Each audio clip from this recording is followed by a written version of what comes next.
cheese. Are you helping Grandma and Grandpa? Can you show Mommy how you stack wood? Come show Mommy how you stack wood.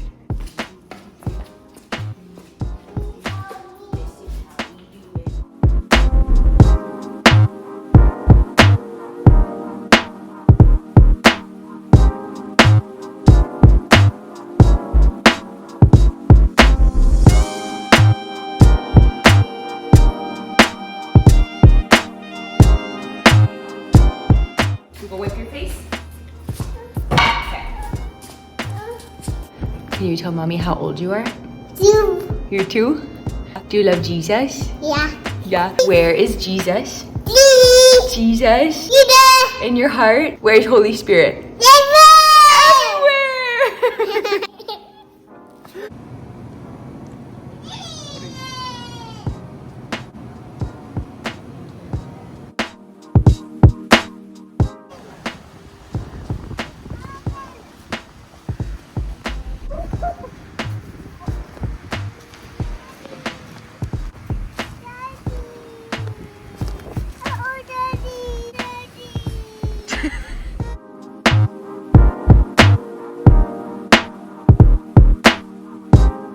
Hello everybody, welcome back to my channel. I cannot believe that those words come out of my mouth. I'm not gonna lie to you, I cringe a little bit when I say that, but it's fine. I'm like very much pretending like I am not tired right now. I'm very tired. You'll definitely hear my family in the distance. I'm excited to share these things with you guys because this is like very recent that I am implementing these things in my life. So let's get into it. Today's topic is staying mentally healthy in a loud world.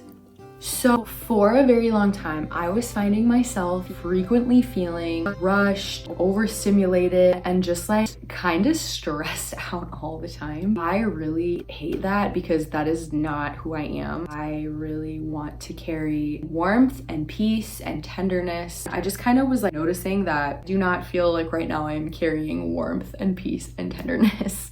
In my first video, in my intro, I talked about how I was in a hard season. I really believe that I am doing better today because I'm trying to be intentional about these things that I'm going to talk about today. And so I am super happy to report that they have made a huge difference in just like my emotional health and spiritual health and all of that. So I'm all about the practicals. I'll have a couple points here for this video. So thing number 1 is cut out some of the noise.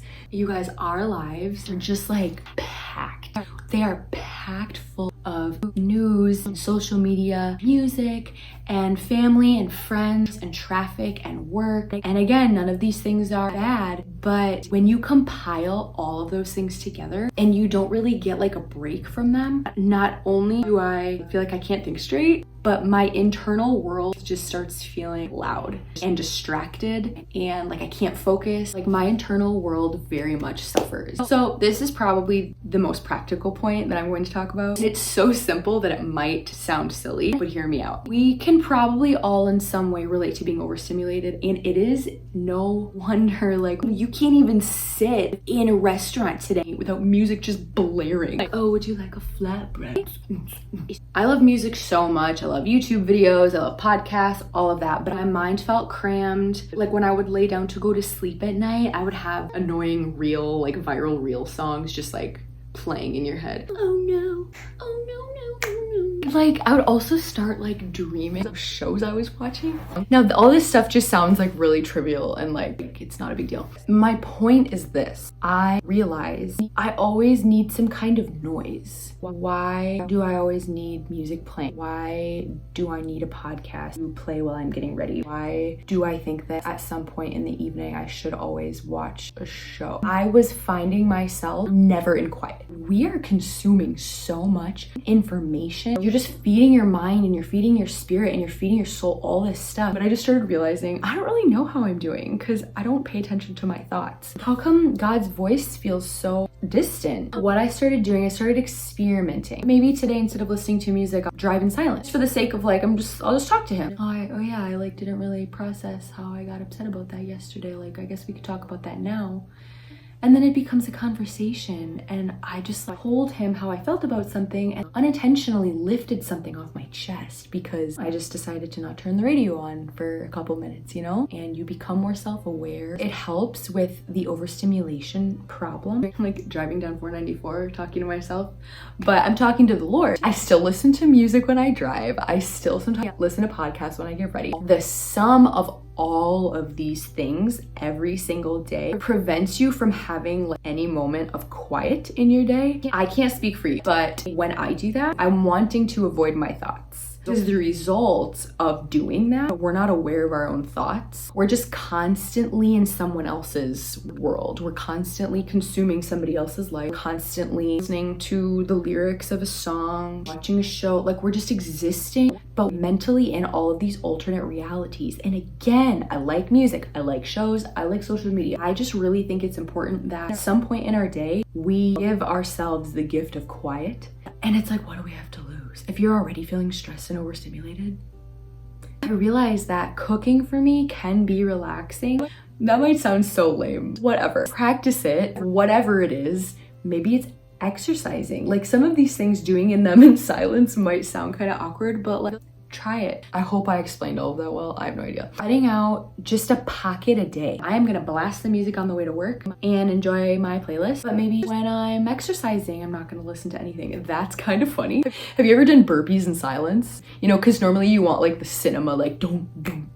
Try it, it's pretty funny. I work out at home, like in my basement. And so if you're just like alone in a basement doing burpees, like that's funny. What silence does, you guys, is it makes you self-aware. It helps you reconnect with like, what are my thoughts? Because we aren't just physical beings. We're spiritual beings, physical beings, emotional beings. We have a mind, body, soul, and spirit. When you're just kind of like shucking yourself around from one place to another, hearing everyone else's opinion, everyone else's songs and lyrics and plots and media. It's a lot to consume.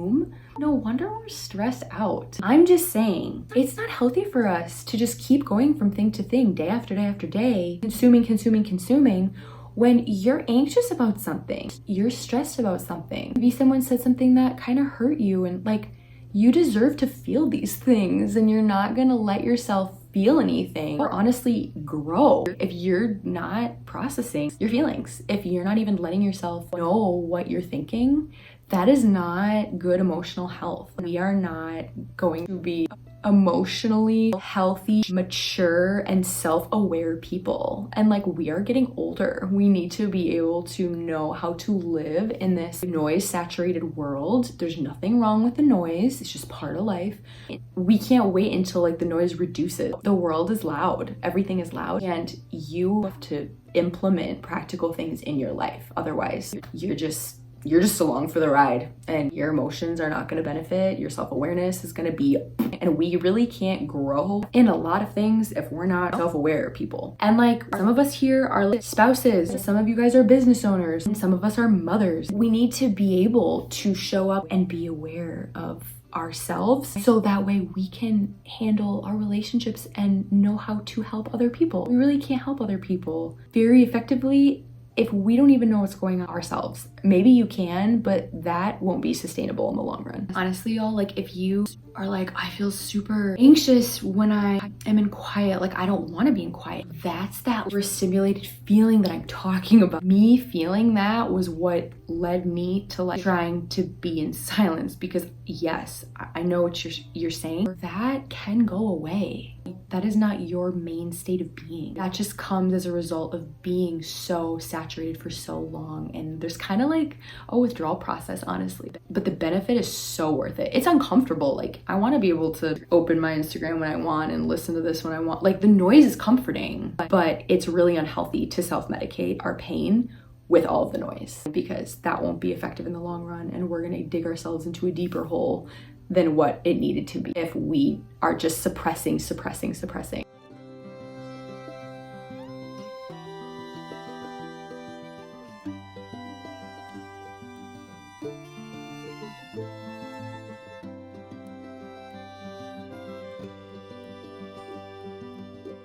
Point number 2. Prioritize something that brings you peace. So this will be different for everybody. It can be for an hour, or it can be for 10 minutes. Exercise time, or calling a friend. It can be journaling, fill in the blank. Try to have it be something that's not noise saturated. They're not gonna help your anxious state. They might band-aid it temporarily. Maybe you don't know what's life-giving to you. Do something different. These things are meant to help us, not overwhelm us more. Easy, practical, accessible to you. Pinterest, life-giving thing. Get out of your comfort zone, do something out of the ordinary to kind of pull you out of that stimulated way of life that we have. I'll go for walks by myself. I challenge you. If you're struggling with this, maybe you're like, Taylor, I don't know what you're talking about. I feel at peace all the time. Cool. But if you are struggling with it, try going for a walk and don't listen to music. Try driving without calling somebody. You know what I mean? And icky things may come to the surface. That is good. That means that there's stuff that needs to come up and come out. We're not getting into depth with that today. So I'll give a personal example. I got alarmed when I started realizing when I was in quiet that I just felt really stressed and overstimulated and would reach for my phone or turn music on, and I'm like, whoa. I thought I was just oh, I'm just busy and I have things to do, and in my mind it's no.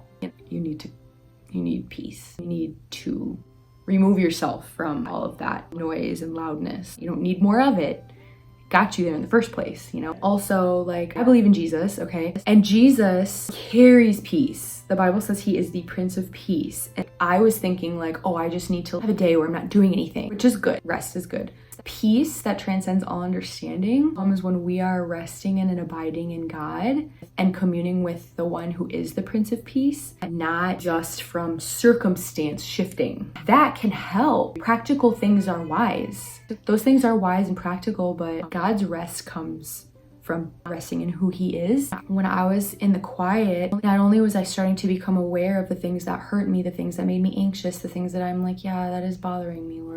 I started, okay, well, I'm just gonna give it to him. I don't know what else to do with it. I'm just talking to a wall. But you're not. He's listening. He gives peace even when we are in chaos. Doesn't mean that all of our problems are fixed and pain is absent, but peace is accessible. Nobody has the power to implement practicals to help your emotional health more than you do. It's important you care. It's important that you make it some kind of a priority. You're giving from that cup. It's not selfless. You're giving to people from that place. You gotta take care of that place. And my light died, and my baby girl needs me. So we will TBD this little session. Oh, I'm so hot. Just sitting here sweating. Just playing through my head. Why am I talking about this? Very much suffers.